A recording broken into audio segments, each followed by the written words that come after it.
The Mar-a-Lago ballroom, usually a stage for triumph and celebration, was tense tonight, its golden glow unable to mask the anxiety in the air.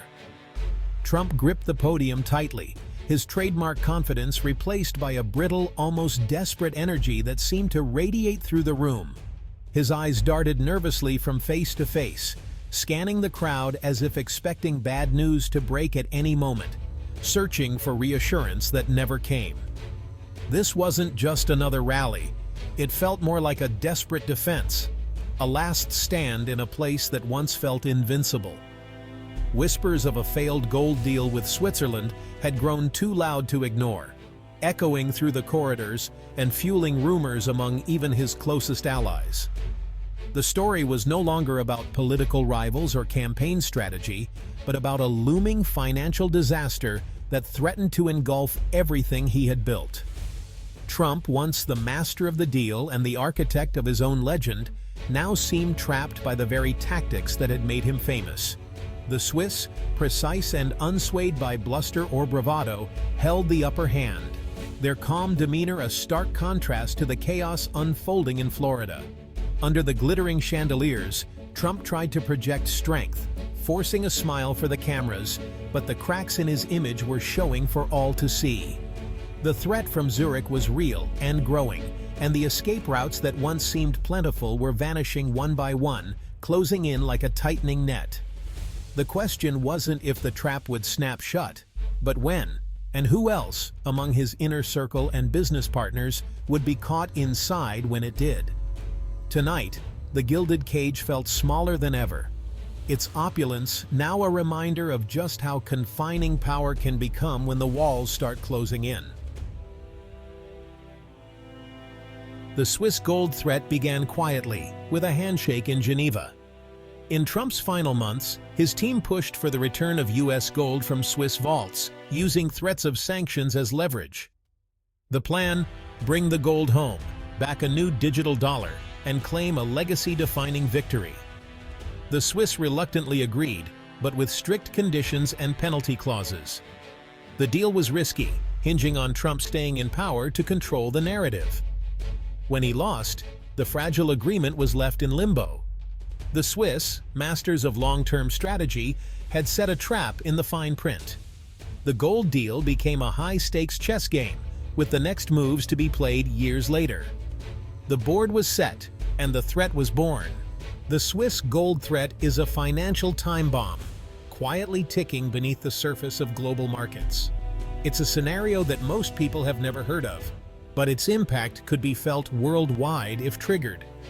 This threat is set off by the penalty clauses buried deep within a secret financial deal, clauses that were never meant to see the light of day. When the new U.S. administration failed to honor the agreement, the Swiss gained the legal right to seize or liquidate U.S. gold reserves held in Switzerland as collateral, a move that could shake the very foundation of international finance. This isn't just a simple fine or penalty. It's the unprecedented power to sell off billions of dollars in U.S.-owned gold, directly threatening the stability of the dollar and the trust in American financial leadership. So far, the Swiss have held back, choosing not to act. But the threat remains, casting a long shadow over Washington and its policymakers. The United States now faces a stark dilemma: either honor a reckless, secretive deal made in haste, or risk igniting a global financial crisis that could spiral out of control. For Donald Trump, this failure is deeply personal. His reputation as a dealmaker is now under fire, with critics calling his actions reckless and even dangerous for the country. The Swiss gold threat is a form of economic blackmail, made possible and legitimized by Trump's own signature on the deal, binding the U.S. to its risky terms. Zurich's silence isn't a sign of peace. It's the ominous ticking of a clock, a reminder that time may be running out for a resolution. Around the world, financial markets and governments are watching closely, waiting to see if the United States will blink first or stand its ground.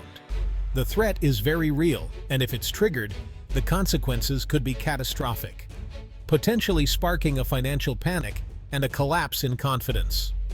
Right now, the Swiss hold all the leverage, and the United States finds itself cornered, with few good options left. In the end, the fine print, once overlooked, has become a powerful weapon, turning a secret deal into a global threat. The secret deal's collapse set off a chain reaction. Swiss authorities quietly notified the U.S. Treasury of the breach, forcing the new administration into crisis mode. Closed-door negotiations began, but secrecy fueled market anxiety and speculation. Then came the leak, first in Europe, then in the U.S. press. The Swiss gold threat became public, igniting political firestorms. Trump's opponents called it reckless. His supporters were divided. The story shifted from finance to political accountability. Global trust in U.S. financial leadership wavered, and gold prices surged. A secret pact had spiraled into an international incident. The unraveling began almost immediately after Trump left office, setting off a chain reaction that no one could have fully anticipated. The incoming Biden team, completely unaware of the secret deal's existence, inadvertently missed several key deadlines that were crucial. The Swiss interpreted this as a clear breach of trust and quickly began preparing their legal countermeasures to protect their interests. Meanwhile, Trump's public boasts about a supposedly stolen economic victory only drew more attention and scrutiny to the issue. Swiss officials, determined to protect their nation's reputation, formalized their position and presented compelling evidence of default. Now, every single detail of the controversial deal is under intense scrutiny from all sides. Experts everywhere question the logic of risking international sanctions for what amounts to a symbolic gain. The deal, once hailed as a supposed triumph, is now exposed as nothing more than a fragile house of cards. Its foundation was built on political ambition, not on sound or sustainable policy. The unraveling is now public, and the fallout is proving to be severe and far-reaching. The American public stands to pay the highest price. For millions of families, the impact isn't just a headline, it's a harsh reality that hits home, affecting daily life and future plans. If the Swiss liquidate U.S. gold, the dollar could fall and inflation would hit hard. The value of savings could erode overnight, and the cost of borrowing would skyrocket, making it harder for people to buy homes or start businesses. Everyday Americans would feel it at the pump and the grocery store.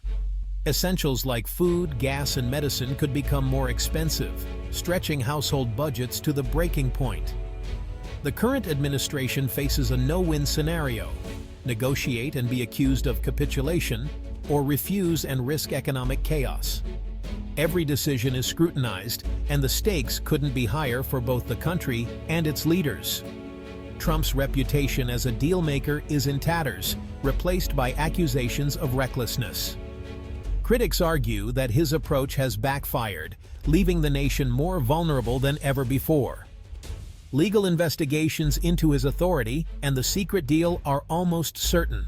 Congressional hearings and court battles loom, promising months of political turmoil and uncertainty. The international community also pays as trust in U.S. financial leadership erodes. Global markets react with volatility, and investors worldwide brace for further shocks. Allies question American reliability. Adversaries push for a new global order. Calls for reform grow louder, and the world's economic balance begins to shift. The price is a loss of trust and stability. Financial institutions tighten lending, and businesses face uncertainty about the future. The bill for this gamble lands on taxpayers, politicians, and the world. Ordinary people, already stretched thin, are left to shoulder the burden of decisions made behind closed doors. The crisis exposes the fragility of the post-war economic system. What once seemed unbreakable now appears dangerously unstable, raising questions about the future of global finance. The consequences are global, and the damage is lasting. From small towns in America to distant cities abroad, the ripple effects are felt everywhere, changing lives and futures. The cost of secrecy is now clear. Hidden decisions have led to public pain, and the true price may not be known for years to come. The political fallout has been swift and brutal. Democrats used the crisis to highlight the chaos of the Trump years, calling for a return to stable governance. Republicans are divided. Defending Trump means defending a disastrous deal, but criticizing him risks alienating his base. The party is fractured, with loyalty and responsibility at odds. For Trump, the crisis strikes at his core brand as a master negotiator. The Swiss gold threat flips his narrative, outmaneuvered, trapped, and exposed. Rivals have a simple, damaging line of attack: basic competence and judgment. The public's trust in institutions erodes as secret deals come to light. The sense of helplessness and cynicism grows. The most lasting damage may be to democratic accountability itself. The Swiss gold crisis is Trump caught in his own web. His signature tactics, leverage, secrecy, and brinkmanship backfired on the world stage. He treated the Swiss like business rivals, not sovereign partners. The deal's secrecy created a liability no successor could manage. When Trump left, the knowledge and momentum left with him. The Swiss, seeing risk, built their own safeguards into the contract. Every move Trump thought was an advantage became part of the trap. Now, the threat he used against the Swiss has boomeranged back. The failure is tied to his name and judgment. The web was spun by his own hands, and now it holds him fast. As of August 2025, the final chapter of the Swiss gold crisis is unwritten. Behind-the-scenes negotiations continue, but the Swiss hold the cards. Any resolution will come at a steep cost, financial or political. Congressional investigations will keep the story in the headlines. For Trump, more legal battles and a tarnished legacy await. The crisis exposes a vulnerability in the global financial system. Even if resolved, America's reputation as a reliable steward is damaged. The world may accelerate moves away from US dollar dominance. The Swiss gold threat is a cautionary tale about power and hubris. The scars from this crisis will linger, and the world is watching to see who pays the final price.